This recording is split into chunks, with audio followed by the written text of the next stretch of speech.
जंग सिर्फ और सिर्फ हथियारों से नहीं बल्कि हौसले, हिकमत अमली और सच से जीती जाती है।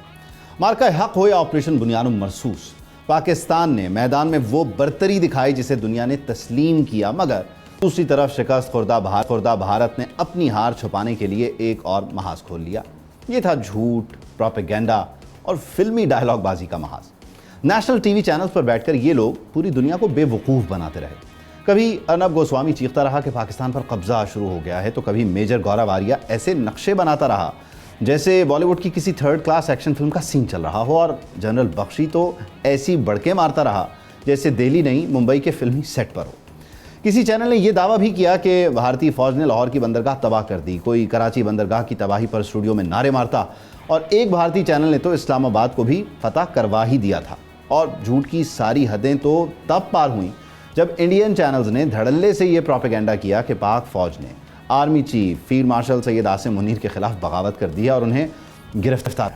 फिर एक और फिल्मी सीन गढ़ा गया कि वज़ीर आज़म शहबाज शरीफ भी भारतीय हमलों से डरकर बंकर में जा चुके हैं।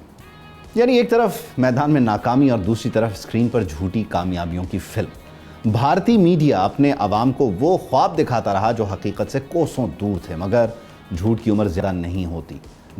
जंग ख़त्म हुई और दुनिया ने देखा कि ना लाहौर गिरा, ना कराची तबाह हुआ और ना ही पाकिस्तान टूटा, बल्कि उल्टा भारत की भड़कें, झूठ और मीडिया सर्कस पूरी दुनिया के सामने बेनकाब हो गए।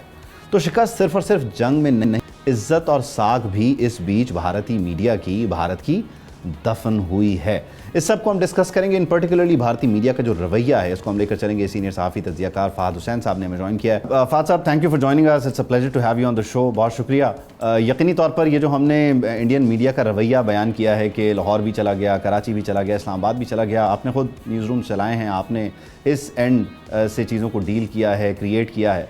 तो ये इंडियन मीडिया का जो रवैया है, आप क्या समझते हैं कि एडिटोरियल पॉलिसी की लैकिंग है, या वो वॉर मॉन्गरिंग उनके फाइबर में इस हद तक जा चुकी है कि वो इसके अलावा ऑपरेट कर नहीं सकते? मतलब इससे बेहतर कुछ कर सकते थे वो, या ये उनका बेस्ट है? बहुत शुक्रिया उबैद, और बहुत मुबारक हो। आपने अपना माशाल्लाह ज़बरदस्त शो शुरू किया है। ढेर सारी दुआएं आपके लिए, आपकी सारी टीम के लिए।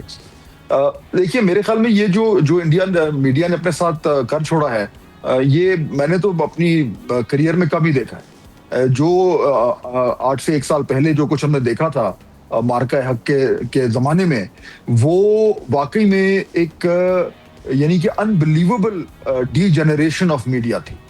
देखिए, एक चीज़ होती है कि आप एक बड़े ही जारहाना तरीके से नज़रियाती जो नुक्ता नज़र है उसको पेश कर रहे हैं, लेकिन दूसरी चीज़ होती है कि झूठ बोलना और यानी कि न सिर्फ एक बार बोलना बल्कि जानबूझकर पूरा का पूरा बयानिया जो है वो झूठ पे मबनी करना। तो इंडियन मीडिया ने जो उन दिनों में जो कुछ किया, उससे तो ये जाहिर होता था कि वो जर्नलिज्म को तो कहीं पीछे छोड़ गए हैं, वो किसी और ही दुनिया में चले गए हैं।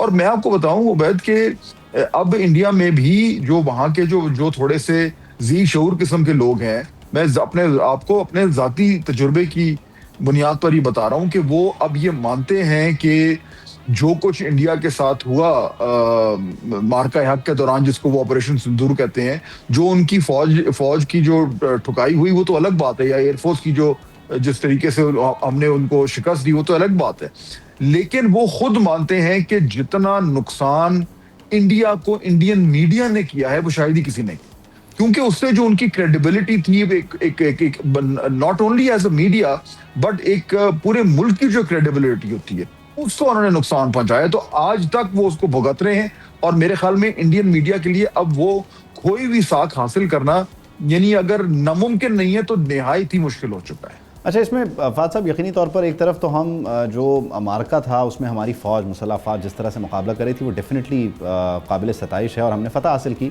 लेकिन हमारे एंड पे जिस तरह से मीडिया ने कंट्रीब्यूट किया, जो एलिमेंट ऑफ ग्रेस यहाँ पर था, जो सीरियसनेस यहाँ पर थी, इसने भी एक बहुत बड़ा किरदार अदा किया इंटरनेशनल मीडिया को ये समझने में कि अच्छा एग्जैक्टली रिपोर्टिंग यहाँ से हो रही है और वॉर मॉन्गरिंग जो है वो इस एंड से हो रही है, और ये सारा का सारा जो है वो फिक्शन पर मबनी है। इसने भी नैरेटिव बिल्डअप में बहुत बहुत किरदार अदा किया।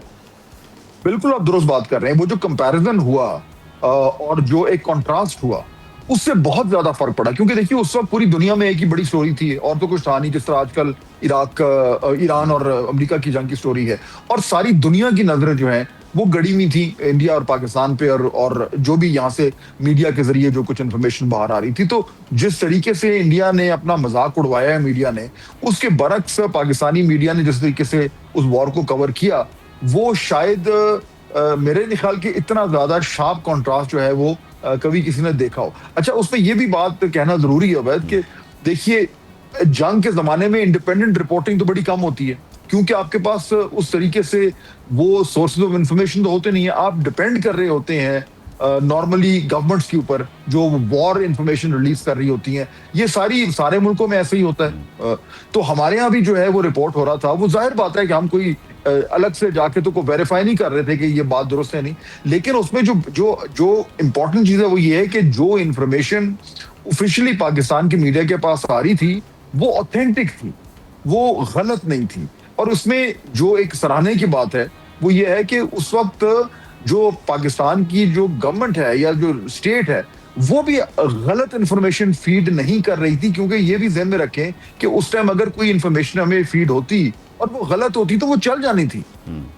लेकिन ऐसा नहीं हुआ। और मुझे नहीं याद पड़ता कि उस जमाने में जो 3, 4, 5, 6 दिन जो ब्लैंकेट कवरेज हुई है उसमें कोई भी हम लोगों ने ऐसी चीज रिपोर्ट की हो जो बाद में गलत निकली हो। ये फर्क था जो इंडियन और पाकिस्तानी मीडिया में आया, और इसमें डायरेक्टली क्रेडिट भी जाता है पाकिस्तान की रियासत को और ब्लेम जाता है इंडिया की रियासत को, क्योंकि वो अपने लोगों को गलत और झूठ पे मबनी चीजें जो है वो फीड कर रहे थे। अच्छा, इसमें क्योंकि आपके तजर्बे की रोशनी में अब एग्जैक्टली जो इंडियन मीडिया खुद को डैमेज दे चुका है और अपने नैरेटिव को डैमेज दे चुका है, अब यहाँ से उसका रिवर्सल जो है वो क्या पॉसिबल है? अगर पॉसिबल है तो वो किस तरह से इस चीज़ को केटर कर सकता है, या वो अपना जो एक सीरियस व्यूअर था जो उसको देखता था नेशनल नैरेटिव के लिए, उससे खो चुका है और अब वो कन्वेंशनल मीडिया से कनेक्ट नहीं करेगा, वो डिजिटल मीडिया पे इंडिपेंडेंट या सिटीजन जर्नलिज्म जो है उसकी तरफ ही राग़िब रहेगा? देखिए, अपने जो उनका ऑडियंस है उसको तो इंडियन मीडिया वैसे ही फीड करता रहेगा, क्योंकि जो उनका ऑडियंस है वो इस तरह की चीज चाह रहा है। यानी प्रॉब्लम जो है वो सिर्फ इंडियन मीडिया के साथ नहीं है, इस टाइम प्रॉब्लम इंडिया के माशरे के साथ है, इंडिया की सरकार के साथ है, इंडिया की सियासत के साथ है। जिस तरीके से ये हिंदुत्व की जो आइडियोलॉजी है, इसका जो जहर जो है वो इस वक्त भारत के माशरे की रगों में भर दिया गया है, उससे इंडियन मीडिया जो है वो उससे इफेक्ट होकर और वही चीज उनको दे रहा है अपने लोगों को जो वो मांग रहे हैं, जिसको वो बिलीव कर रहे हैं। तो ये एक बड़ी ही खतरनाक चीज होगी। मैं आपको बताऊं, जाती तजुर्बे की रोशनी में उबैद के, आज से अगर आप चले जाएं 15-20 साल पहले, तो इंडियन मीडिया जो है वो वहां पे प्राइवेट मीडिया हमारे से पाकिस्तान से तकरीबन को 8-9 साल पहले आ गया था, और न्यूज मीडिया बड़ी तेजी से डेवलप हुआ और एक अच्छे प्रोफेशनल तरीके से डेवलप हुआ। जब पाकिस्तान में प्राइवेट टेलीविजन लॉन्च हो रहे थे तो हम लोगों ने इंडिया से बड़ा कुछ सीखा था। हम उनका जो एक्सपीरियंस था उससे हमने फायदा उठाया। मैं खुद जाती तौर पर मैं 2 बार इंडिया के न्यूज रूम्स में जाके बैठा हूं बड़े अरसे, ताकि हमें समझ आए कि टेलीविजन को अच्छे तरीके से कैसे चलाना है, और फिर उसकी रोशनी में हमने चैनल जो है वो डिजाइन भी किए। वो अच्छे दिन थे इंडियन मीडिया के।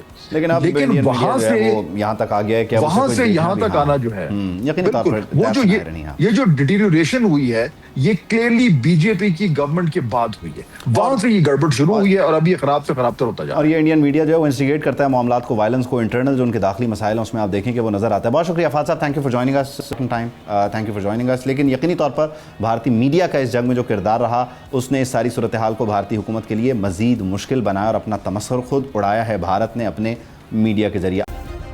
सब्सक्राइब करें और बेल दबाएं ताकि कोई खबर रह न जाए।